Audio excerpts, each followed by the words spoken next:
Good morning student. आज मैं आपको हिंदी भाषा का पहला पाठ हमारी भाषा नामक पाठ पढ़ाऊंगी। आप सभी को पता है हमारी हिंदी व्याकरण में सबसे पहले जो पाठ आता है वो आता है भाषा का। मनुष्य एक सामाजिक प्राणी है। वह समाज में रहता है और समाज में रहकर एक दूसरे की बातों को सुनता भी है और समझता भी है। सुनने और समझने के लिए वो भाषा का ही प्रयोग करता है। यहाँ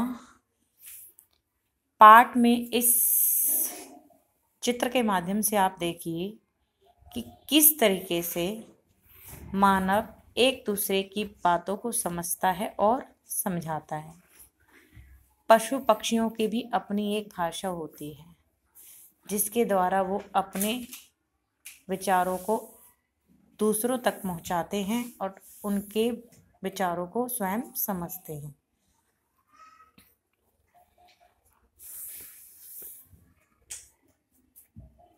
यहाँ माँ बेटी हैं। माँ कहती है, देखो पिंकी, ये तुमसे बात करना चाहते हैं। पिंकी कहती है, लेकिन माँ मुझे इनकी बोली समझ नहीं आती, क्योंकि पशु पक्षियों की भाषा अलग होती है और मनुष्य की भाषा अलग होती है।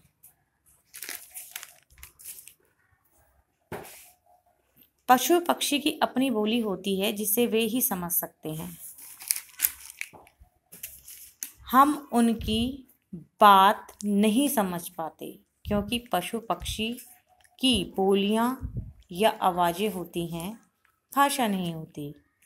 जबकि हम लोग अपनी बात को भाषा द्वारा बोलकर या लिखकर बता सकते हैं। यहाँ मेन प्रश्न जो बनता है वो ये है कि भाषा किसे कहते हैं? जिसके द्वारा हम अपने विचार दूसरों तक बोलकर या लिखकर पहुंचाते हैं और दूसरों की बात समझते हैं, वही भाषा कहलाती है। भाषा के दो रूप होते हैं, मौखिक और लिखित। जब हम बोलकर अपनी बात दूसरों तक पहुंचाते हैं और सुनकर समझते हैं तो यह भाषा का मौखिक रूप होता है। इसे ऐसे भी कह सकते हैं कि जब हम अपने मुख द्वारा भाषा को बोलकर दूसरों तक पहुंचाते हैं और दूसरे की बात को सुनकर स्वयं समझते हैं तो उसे क्या कहते हैं? मौखिक भाषा। यहाँ देखिए, दो बच्चे आपस में बात कर रहे हैं तो जब वो बात करके एक दूसरे के विचारों को समझते हैं तो उसे कहते हैं मौखिक भाषा। दूसरा है लिखित भाषा। जब हम लिखकर अपनी बात कहते हैं और दूसरा उसे पढ़कर समझता है तो उसे भाषा का लिखित रूप कहते हैं। अर्थात जब हम अपने विचारों को लिखकर दूसरों तक पहुंचाते हैं और दूसरा पढ़कर उसे समझता है तो वो भाषा का लिखित रूप कहलाता है। कभी कभी हम संकेतों द्वारा भी अपनी बात को दूसरों तक पहुंचाते हैं। जैसे आपने देखा होगा कई बार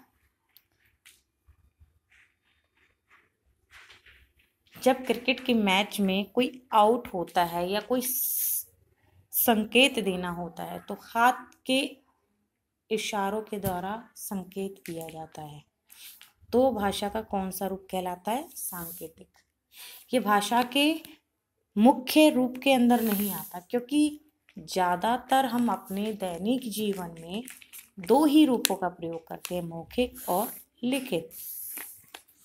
अब आगे है भाषा की प्रमुख भाषाएं। हमारे भारत में अनेक राज्य हैं। उन राज्यों में रहने वाले लोग अपने राज्य के हिसाब से अपनी भाषा का प्रयोग करते हैं। तो जिस राज्य में जो भाषा बोली जाती है वह वहाँ की मातृभाषा कहलाती है। जैसे गुजरात में गुजराती, पंजाब में पंजाबी, असम में असमिया, ओडिशा में ओड़िया, तमिलनाडु में तमिल, उत्तर प्रदेश में हिंदी, बंगाल में बांग्ला, केरल में मलयालम। ये बच्चों आपको ध्यान से अच्छे से याद करनी होंगी। आगे एक प्रश्न बनता है, लिपि किसे कहते हैं। अब हम भाषा को बोलकर और लिखकर तो समझ सकते हैं, लेकिन जब हम लिखने के लिए कोई निश्चित चिन्ह का प्रयोग करते हैं तो उसे क्या कहते हैं, लिपि। भाषा को लिखने के लिए कुछ निश्चित चिन्ह होते हैं जिन्हें क्या कहते हैं, लिपि कहते हैं। हर भाषा की अपनी अपनी लिपि होती है, जैसे हिंदी भाषा की देवनागरी, अंग्रेजी भाषा की रोमन, उर्दू भाषा की फारसी, पंजाबी भाषा की गुरुमुखी। अब यहाँ मेन जो प्रश्न बनते हैं वो यही बनते हैं कि भाषा किसे कहते हैं, भाषा के कितने रूप होते हैं और लिपि किसे कहते हैं। बच्चों आज के लिए सिर्फ आपके लिए इतना ही। इस वीडियो को अच्छे से ध्यान से सुनना और समझना।